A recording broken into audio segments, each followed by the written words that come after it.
The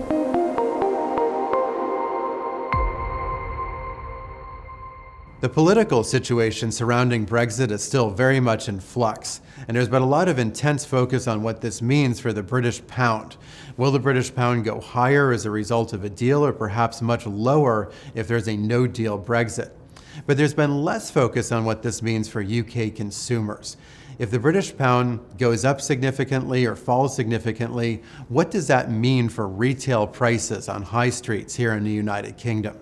And it's a particularly important question because on average, UK consumers buy almost 25% of their goods from abroad. Well, it turns out that according to our modeling of the UK economy, if the UK's currency strengthens by 10% on a trade-weighted basis, that tends to reduce inflation by about 1%. So in other words, instead of having a 2% rate of inflation, if the currency strengthens by 10%, that rate of inflation would most likely drop to around 1%. By contrast, if the currency falls 10%, the opposite happens. Inflation tends to increase by about 1%.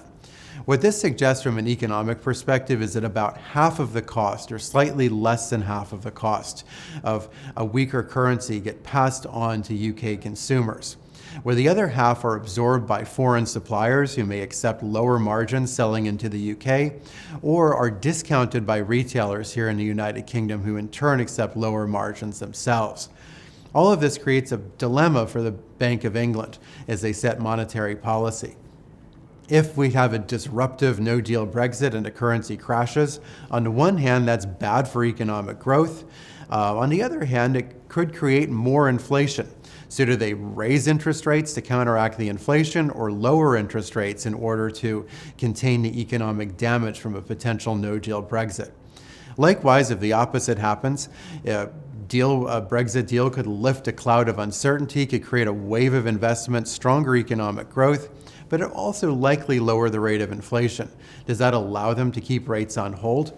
Anyway, it's a difficult dilemma for the Bank of England, but we think in any case they've stored up the possibility of a rate cut just in case things go wrong.